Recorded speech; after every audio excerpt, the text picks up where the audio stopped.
What up, guys? What's going on? Welcome to RF Deal Desk, coming at you live from South Florida. Ladies and gentlemen, today we have, notice I'm smiling, right? We have a doozy. And when I say a doozy, I mean a doozy, right? We're going to look at one. If you're a wholesaler in South Florida, there is a high chance that you know about this lead for sure. If you've been in the business for the last 5+ years, you definitely know about this lead. It's probably sitting in your CRM. You've probably spoken to the seller, John, God knows how many times. I know I have. That's for damn sure. I just got a call from a guy that does a lot of like field ops work for me.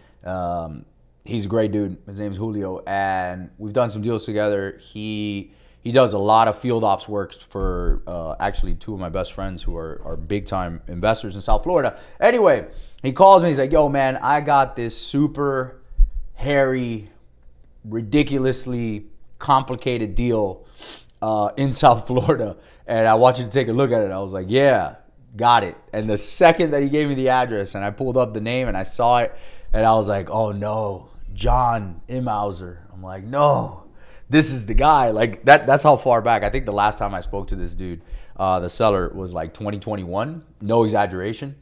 He was crazy then. He's still crazy today.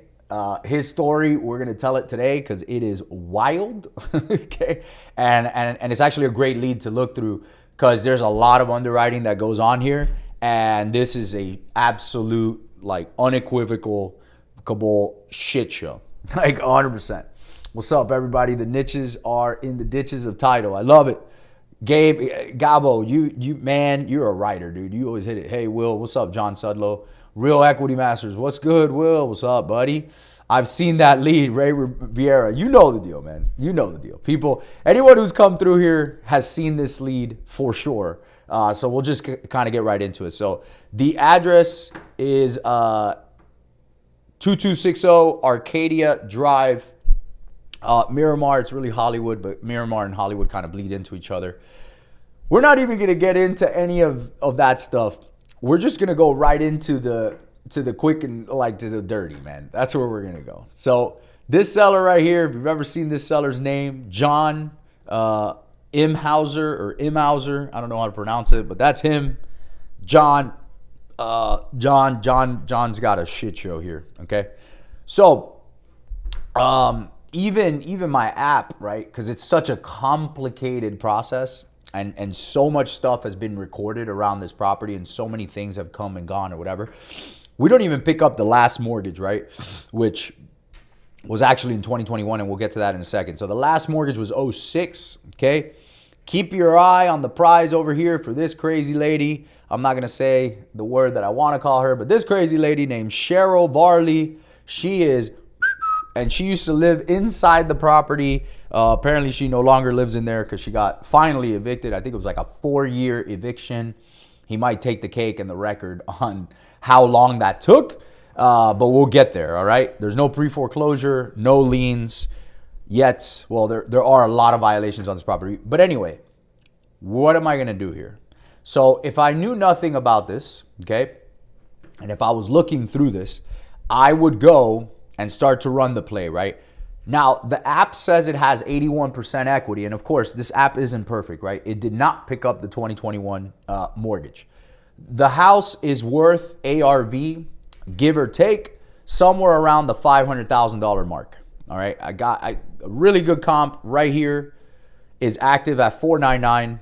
They did not renovate, but there's a sale which was 515 right here. This guy, that is your best comp. 3.2, 1,400 square feet. Ours is a little bit bigger. It's about less than 300 square feet bigger. So I could, and this market is kind of depreciating right now. It's a little funky. I can tell you that the house is worth about 500,000. All right, ARV. So 500,000. I'm looking through it and I'm saying, okay, cool. The mortgage that I got is 140 from 2006. Now, here's the real reason why the app did not pick up, and I'm going to show you through process. Like, I'm actually going to walk you through it. Why the app did not pick up the other mortgage at 2021. The reason is it's not another mortgage. It was a loan mod, also known as a loan modification. Okay, so for those of you that don't know, certain situations, lenders will agree to do a loan modification.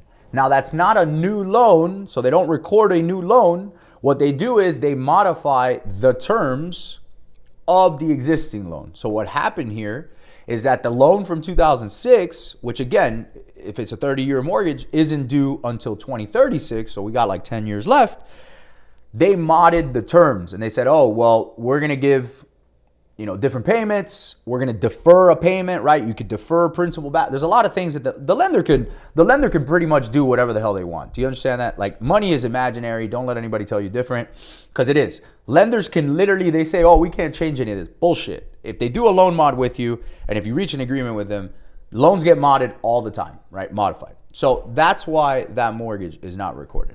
What were the filters for this search? So for this search, I just typed in the address, but you could have found it under absentee and high equity, right? Cash buyers, disregard that. I would go high equity and absentee. You also could have searched liens. You could have searched, prior list pendences, because there was a list pendants on it, but really high equity and absentee. Okay. So now what am I going to do? Because we got to get down to what's going on here. Okay. So I'm now going to search, and it's going to be interesting. We're going to do two searches. John Imhauser is not on the loan. I don't see him here on the loan. You see this? He quick claim deeds it. You see this? John from Cheryl. And there's some weird shit that goes on here. So in 2001, Cheryl Varley buys it from Stacy P. Culpepper, which sounds like a fake name, but anyway, Culpepper. And then Cheryl Varley sells it to John Imhauser, and then he gives it back to her in 2006. That's just what I'm seeing, right? So there's a lot of weird shit just right off the bat. Like, when I see something like that, I'm like, I wonder what's going on here. All right. So now we're going to go to the property appraiser, and we're going to pop in that address. Now, let's say, for example, Julio, the dude that called me, he's talking to John. So that's the second check that I would do. Okay, well, he's talking to John. John's on title, right? Legally. So he's talking to the right person, right? Everybody follow me so far? So that would be the second check. If he was talking to Cheryl, I'd say, well, Cheryl doesn't own this shit, right? Now, the next thing I'm going to do, I'm going to come over here and I'm going to look at the last deed, okay? The last deed, you see here, was Cheryl Varley, a single woman, first party, to second party, which, again, typically you would see the first party would be called the grantor. The second party would be called the grantee. That's no matter. It's the same difference. John Imhauser buys this property from her in 2003. Okay. That is the last deed that I see over here. All right. You guys get that so far? Cool. Now, that doesn't mean we're not going to go further, because we got a lot further to go.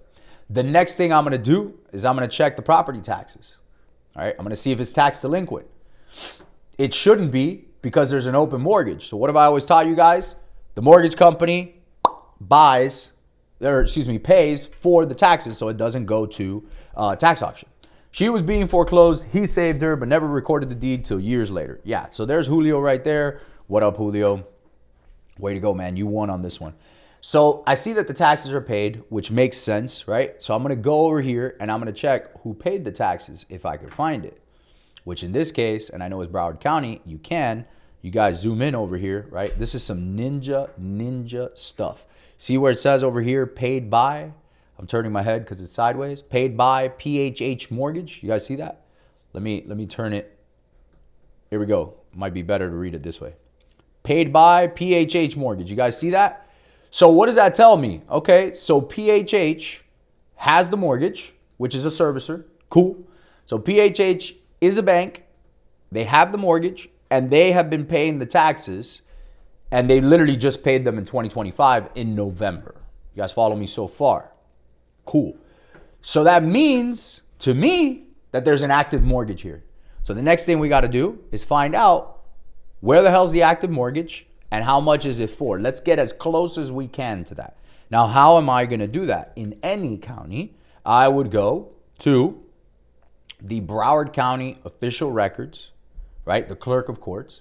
Now I'm going to look through. I'm going to look it up. Remember, I'm going to look it up by Cheryl's name because Cheryl was the mortgagee. She's the person on it, okay? And her name was Cheryl what?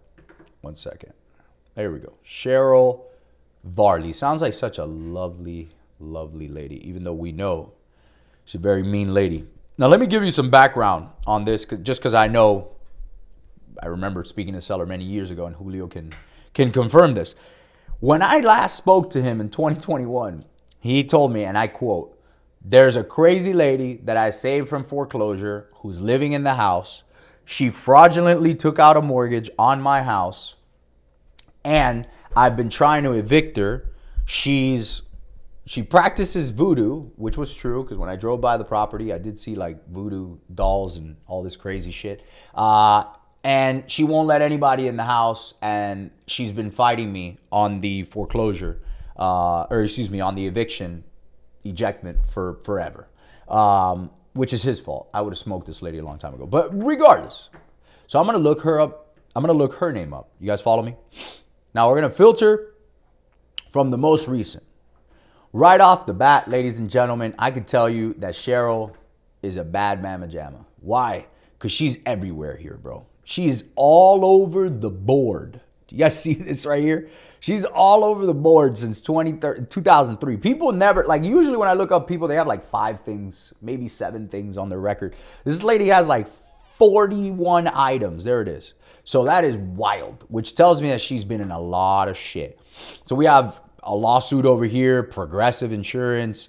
You have, well, this is the eviction. We'll get to that in a second. You have Progressive suing her over here. You have Deutsche Bank. You have Progressive again. I don't even know who this is. Boris Royoff. I think it might be a different person because it's got a J. Like she's got shit everywhere. Okay. Impact funding. You got Monogram. I mean, you got a lot of stuff going on here. Okay.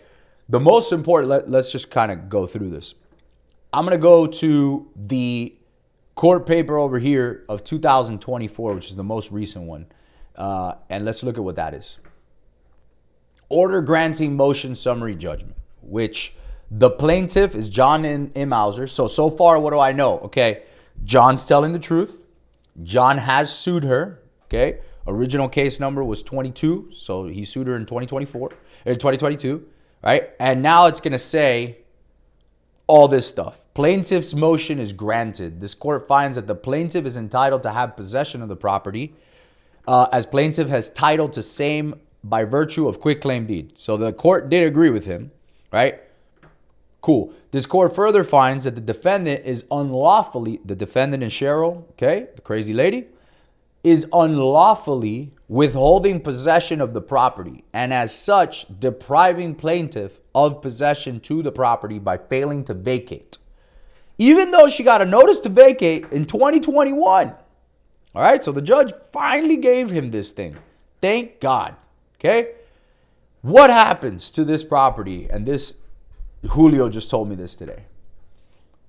This is what happens to this property right after she is evicted from the property. I don't know if you could tell, but it's completely boarded up. I'll just give you the spoiler alert. She burned this shit down. We can only assume that it was her. Let me not say that it was her because I don't have proof that it was her. I'm just speculating here. But let's not kid ourselves. I've been around a squatter once or twice. So the lady gets evicted, moves out.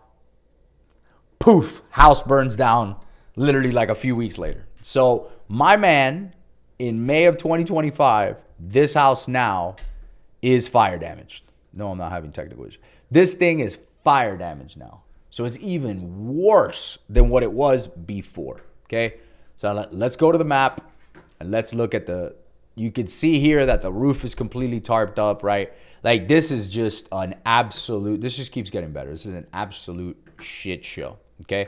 We also know where he lives. He lives in an apartment. We'll get to that in a second, all right, guys? She hexed everyone. Yeah, she hexed everybody, okay? So let's keep going down. You have a final judgment here from Progressive. Oh, no, this is the one with the J. This is a different lady. My bad. Let's keep going. Release. There was a release in 2022. Allegedly. Nah, dog. Bonfire. Yeah, allegedly. Yeah, allegedly my ass. We know what this lady did. Hold up a second. What the hell is going on here? Page is unresponsive. Well, nonetheless, we're going to move on from here, right? And we're going to, while this is loading, we're going to come over here and we're going to do the Broward County civil case search. Oh, we got a lot of people on here tonight. I love it. So we're going to go to civil case search and we're going to look up this crazy ass lady who is Cheryl. All right. Cheryl Varley. Here we go. Why am I doing this? Because I want to look at the foreclosure. I want to see if there's been any foreclosures, which you can see here. Look, she got a trafficking flash. All right. You can see here that this is the eviction, right? 2022. He gets it. So you see her eviction. This is John versus Cheryl. And then it's usually how evictions are. Then we're going to go down. Unlawful detainer, right? So there's three different kinds of evictions, by the way. There's an eviction, there's an unlawful detainer, and there's an ejectment, all right? I've explained the differences in another video. In this case, unlawful detainer, at one point, that person was given permission to be in that property. They no longer have permission, so they are unlawfully residing in that property. A squatter is someone which would be more of an ejectment, somebody that never had permission, never had rights, never had a lease to that property. Now they're in that property. An eviction is somebody who did have a lease, written, oral, etc., usually written, and now they have violated the terms of their lease and now they're being evicted from their property. Okay, so those are the three. You could go back to that. That's like a lesson right there in a lot of stuff that a lot of guys would love to know. So let's come over here. This is the one I care about, okay? 2019, this is the last foreclosure that I see, the LP, all right? Look at this, guys. There's been 5 attorneys, okay, picked out. Now, what's interesting, oh, no shit. Look at it. Dude, Julio, the plot thickens. This is crazy. So this guy right here, Don D.G. James, this is an attorney who, in my opinion, scumbag. But anyway, this is an attorney who I smoked with a student of mine in a deal in Miami that he filed for an adverse possession. So this guy actually understands the law. He's a practicing attorney. He looks for vacant properties. Doesn't surprise me to see him related to this case. He looks for vacant properties. He files the adverse possession. He pays the property taxes and then he rents them out. And eventually he'll either gain ownership or not. I smoked him. I paid year 6 out of 7. He ended up releasing all the liens because I threatened to report him to the Florida bar, and he didn't like that because he knew he was going to get smoked by the judge, and that's that. So I'm not surprised that Mr. Don G. James is right here, okay? Now, let's keep going. What happened here, we're going to go to the original complaint. What happened here in 2019 was Deutsche Bank versus Cheryl, right? Then you got John Himmhauser, blah, blah, blah, blah. So this is the one from 2019. Original mortgage was taken out 2006. Let's go to the next page. The loan was subsequently modified. You see that? The loan was subsequently modified again. Then the loan was subsequently modified again. 3 of them. So the last time this loan was modified was 2016 as of this document, okay? Then, of course, she defaults.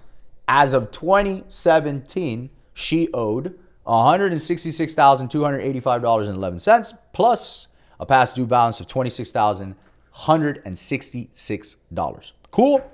So now we know. The property is now owned by Jim Hauser, right, to record legal title, and the mortgage is now vested by the defendant. Cool. So now we know what the hell's going on here. There's really nothing else that I need to see from here, all right? So here we go. So we got code compliance cases. You see here, 2019, imposing a fine. So I could grab these right here and I could look up the code violation cases. There's obviously new code violation cases because this thing is fire damage now, right? Hey, this is an absolute perfect case study. This is crazy. So let's leave here, All right, where am I going? Let's leave over here. There's a lot that's happened since 2019. So now we're going to go over here and we're going to say there's a stipulation, okay?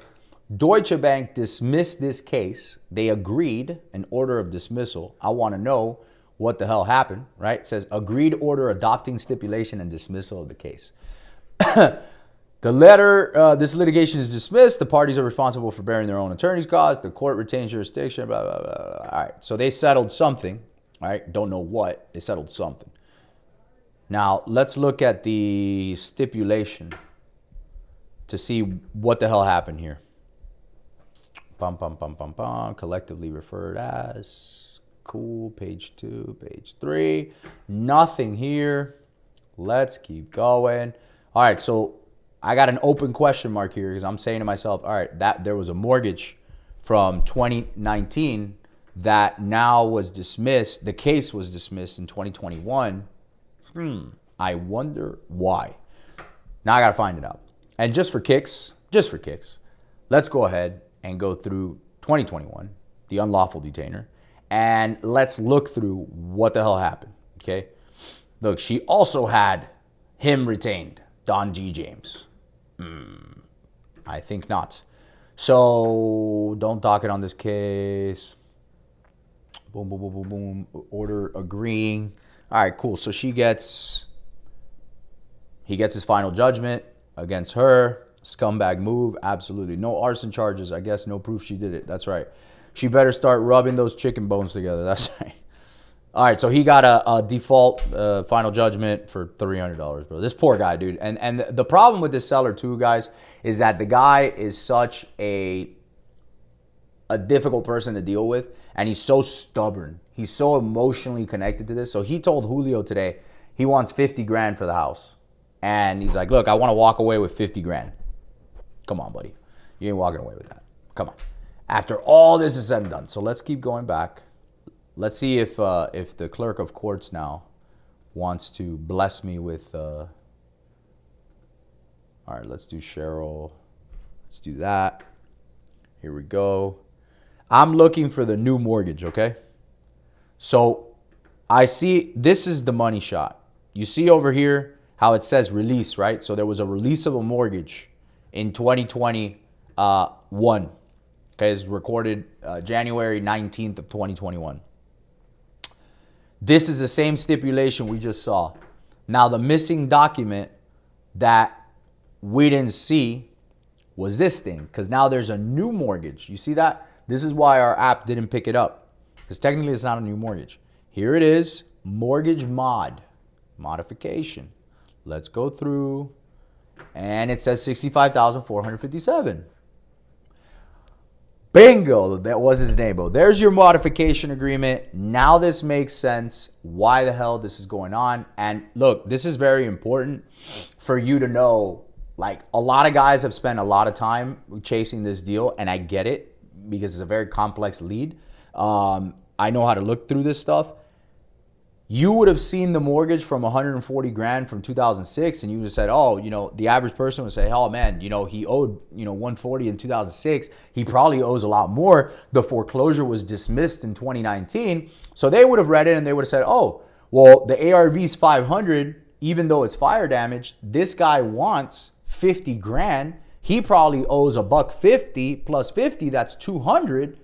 I could sell this for 250. I can make money.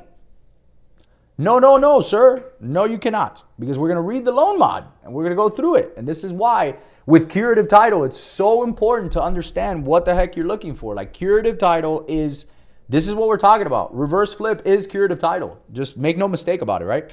So here's your mod. Let's go through it. You see here, the original mortgage, and I'm going to zoom in a little bit. The original mortgage was 140, right? I'm going to make this bigger. Hold on. This is very important. There's a lot on this document. Boom, boom, boom. Original mortgage, 140. Let's keep going. It's going to be here somewhere. Here's the loan modification. Bingo. What does that say right there? New principal balance. The new principal balance now owed shall be $205,457. Deferred principal balance is $59,142 with 13 cents. So now this is a question I get often, and it's a great question. Does the deferred principal balance get added on top of the principal balance? And the answer is no. You just have to read a little further. So it says right here, the new principal balance less the deferred principal balance shall be referred to as the interest-bearing principal balance. That amount is 146. So in other words, the deferred amount of 59,000 whatever is added on top. If you add this number and this number together, you will get 205,457. So basically, 59,142 will not be charged interest. 140 something thousand. Didn't I tell you guys that lenders can do whatever the hell they want? This is exactly how it is. But guys, so now let's ask the question. This was as of 2021. Let's ask the question. If the guy wants 50K, and as of 2021, which is probably higher today, no one's really been making mortgage payments here. We can assume. If it was 200,000 owed plus 50,000 to the seller, how much is that? If we gave the guy 50 grand, 250. And if it's fire damage, which it is, the as-is value, what somebody would pay us cash, I think max for this house would be 250 to 260, especially with all the shit show liens and violations. And we don't even know what those are yet. So is this a deal or is this not a deal? Go. Tell me yes or no in the chat. Deal or no deal? The all-in price would be 250. Your as-is is 250, 260 max. Is this a deal or not a deal? In other words, could you give the seller 50 grand? Yes or no? Come on. I know there's a lag, but come on. Yes, no, maybe so. You guys got to give me something.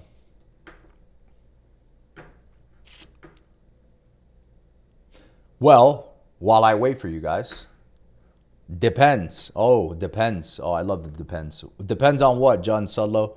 Gabo said no. John, I'm curious. Expand on your idea. Depends on what? Depends on it. Real Equity Masters. Doesn't look like it. Okay, so we got 2 no's and 1 depends. Depends.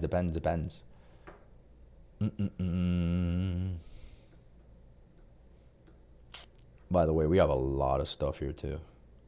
List pendants and another one.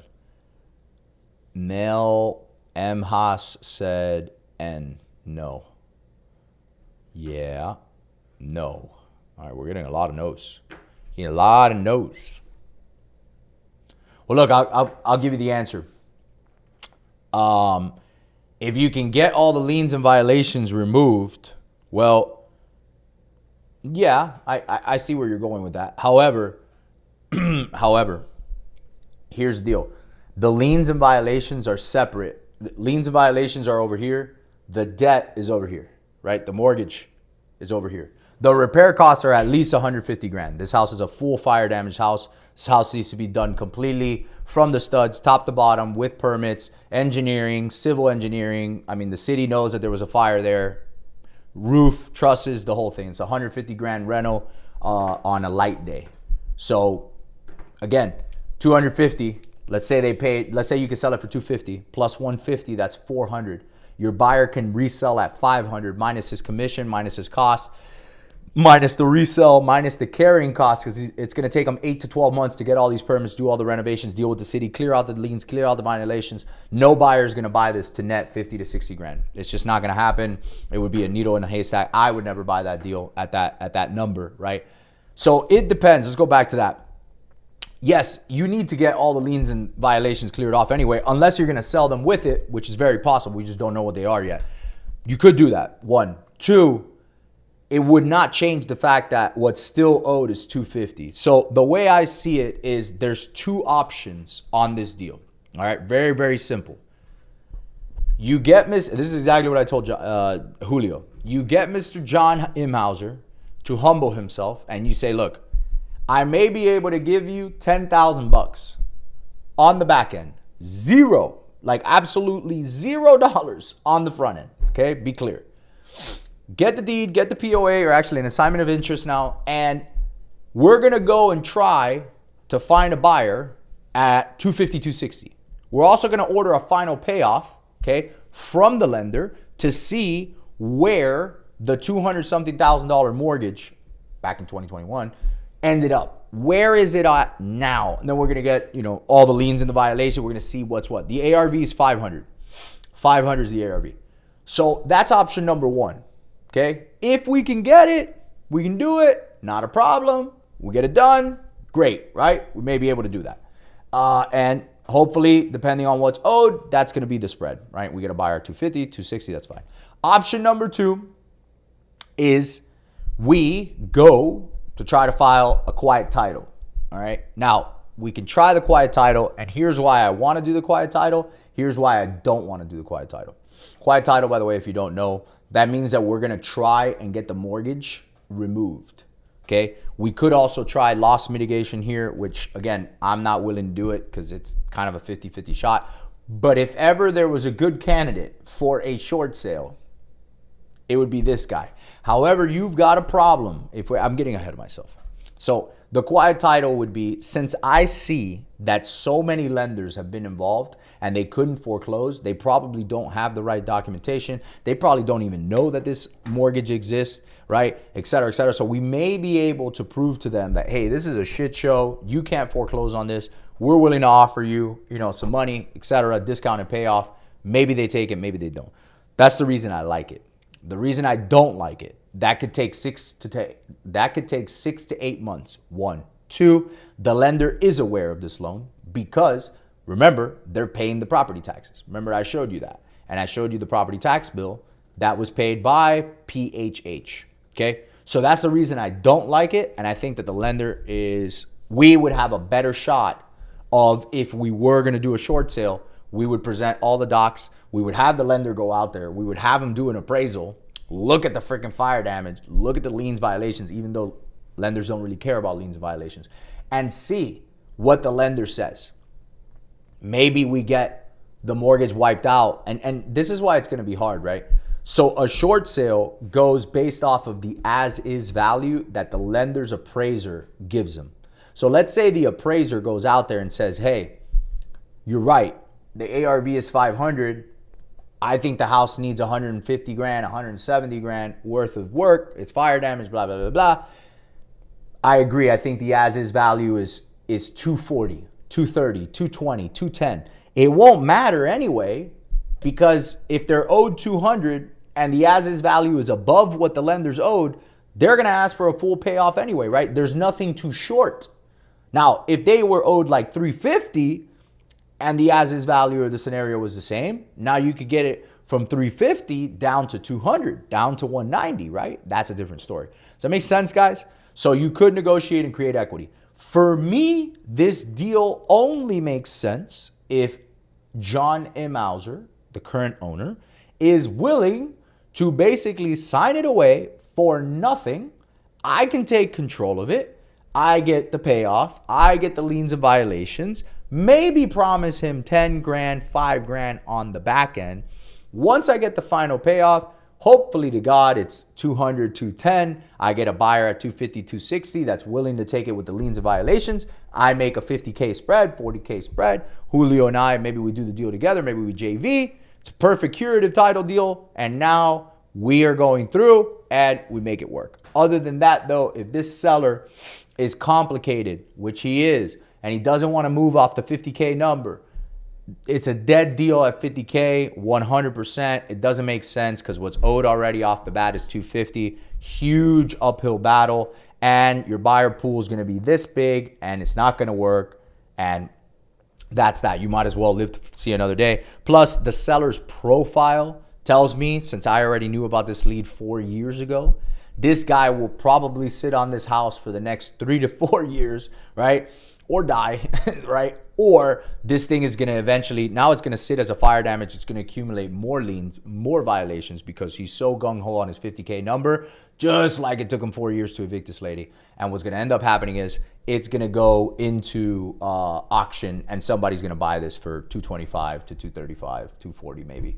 A couple years down the line. Maybe they paid more because the ARV, is maybe 600 then. Maybe it's 625, something like that.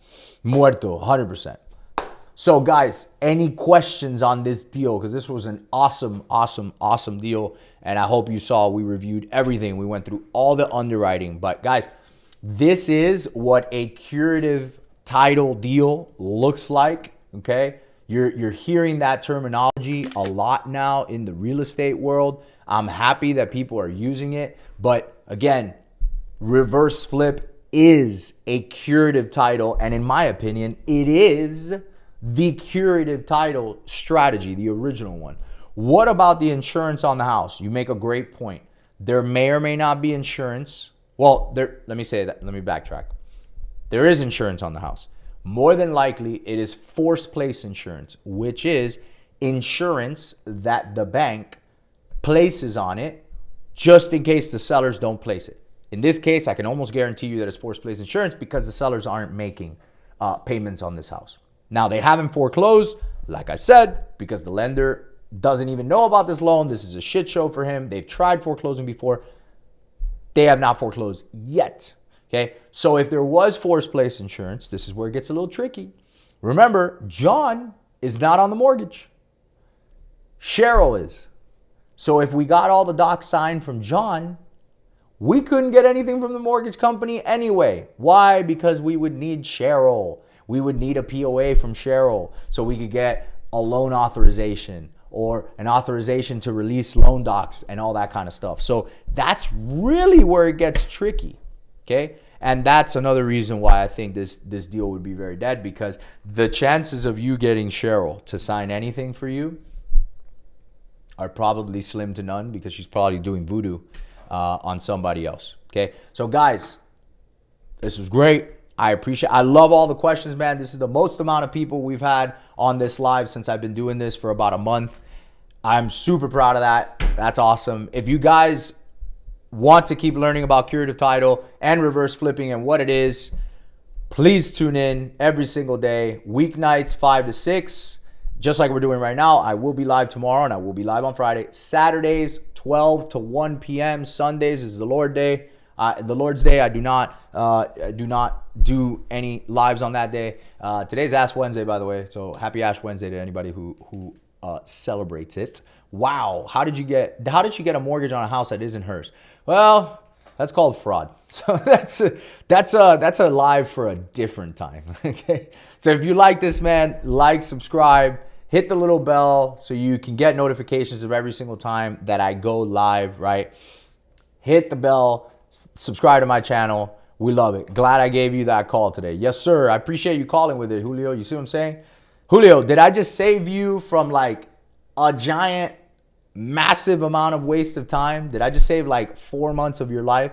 And he called me, by the way. He was like, hey, man, I think I'm going to order a lien search from the title company before I get a contract. What do you think? And I was like, yeah, let me take a look at it first. Let the doctor take a look at it first. And let's say, Willie, are you happy that curative title is getting so much noise on social media lately and that everybody's talking about it and trying to get into it? Or does that kind of bother you? Look, man, I love it, man. Nothing like that bothers me, right? Because I know for a couple of reasons, right? And it's a great question, by the way, David. Thank you. Dude, the more the merrier, right? Because here's the deal. So this is kind of like novations, right? Back in the day, in the terminology that I'm about to use. Curative and novations are very different from a strategy perspective, right? I know how to do both, and both do very different things. But novations, when they came out, I was doing novations in 2020. I learned them in 2020, 2021, way before it was popular. And I learned them from a guy named Eric Brewer, who's a good friend of mine, who's the original novation king, right? Nonetheless, it was nothing. And all of a sudden, by 2022, if you didn't know how to do novations, you were getting smoked in the marketplace. Like everybody needed to know how to do novations. Nowadays, wholesaler knows about novations, no questions asked. It's like an expected, it's a standard, right? And I've been yelling this since 2019 when I started doing curative deals, way before I even called it reverse flip in 2024. I've been yelling at this at the top of my lungs from the top of the hills for this, right? So yeah, man, just like novations, I think it will get very, very hot. But here's the thing. All the gurus are going to flow towards this, which is cool, right? There's no problem. But there's so much abundance and so much opportunity in the marketplace that you could have thousands of people in here. Number one, curative is something very different from like wholesaling or a novation, right? Those are easier to execute. Curative, it can be easy, but you need to learn it from the right person and you need to execute it. So I see a lot of people talking about the curative stuff, which is great because it brings, awareness to it. I've been a big advocate of it, obviously. Reverse flip is a strategy that works within curative title, right? But reverse flip is the original curative strategy.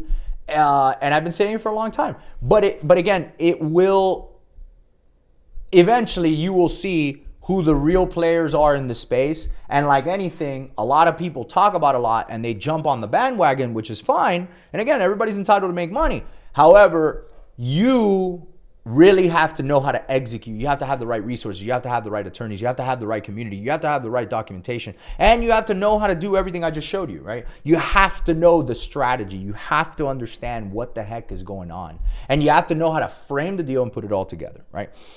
There's so much opportunity. New deals become possible every day. Yeah, every minute, every hour. I agree 100%. Thanks, Will. You're welcome, John. So, David, I hope that answers your question. It doesn't bother me at all.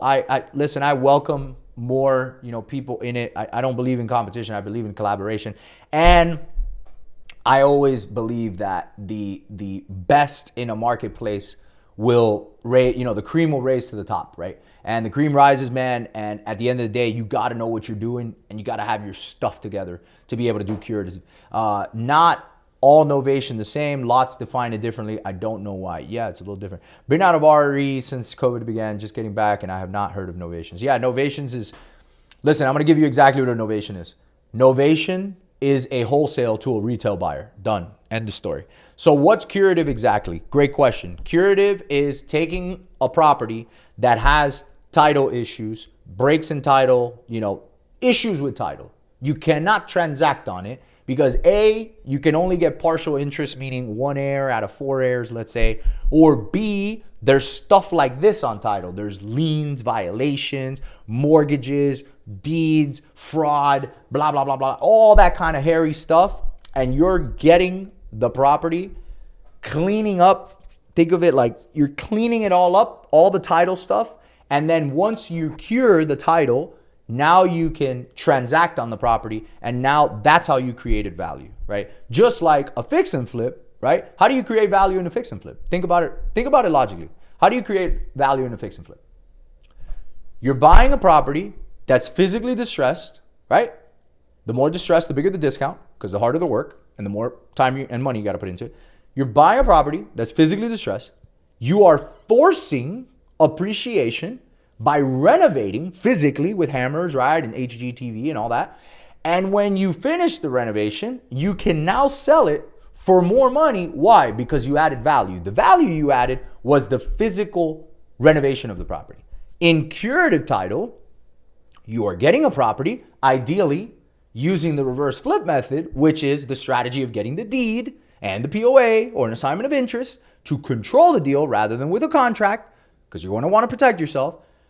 But in curative, you're getting this property that has issues, except that they're not physical. They are physically distressed, typically.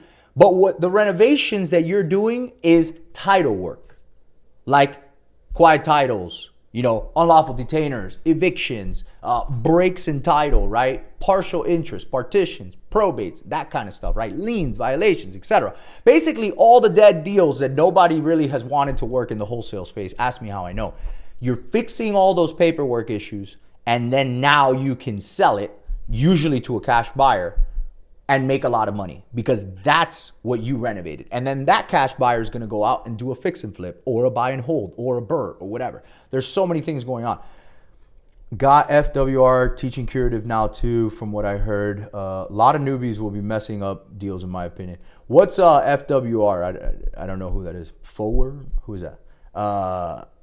Awesome explanation. Thanks. No problem. Indeed. So true. Love it. Yeah, I don't know what FWR teaching curative now too. I have no idea what that is. AZ. I assume FWR is like a name or something. Equity Masters. So true. Thanks, Will. No, I will be there. I appreciate it. Gracias, brother. Anytime. Yeah, so guys, again, curative. It's here to stay. It's not going anywhere. You guys should get to know this. Use the reverse flip method to do it. This is the original curative strategy. These are the deals. Mark my words. I've been saying this since 2024. It's finally true now. Mark my words. These are the deals that if you don't know how to do these, 6 months to a year from now, the people in your marketplace, aka usually wholesalers, that know how to do these curative deals are going to smoke you in the marketplace. How do I know this? Because I have been one of the biggest smokers, smoking a lot of people in my marketplace, with all due respect to them, in Miami and South Florida, because I was always able, I got really good at curative, and I was always able to go after deals that nobody else was competing against. And I had a different skill set along with my wholesaling. And when my marketing came through and a lot of dead deals would come through, your boy knew how to handle them. I would buy the deed, I would get a fat discount, and then I would go rip 100K. So I was the guy that's always been doing it in my marketplace. I was always the shark that got all those deals. Then I taught a bunch of people in my marketplace, and we started a JV. And then, of course, reverse flip came out of it. Now that's the community, and here we are. So I was early to the party. That is for damn sure. But it was the right party. So, guys, as always, it's a pleasure. I'll see you guys tomorrow. Like and subscribe. Hit the little bell so you get notified. Tomorrow, 5 to 6. Julio, I appreciate the call with the lead, man. And as always, guys, take care. Appreciate it.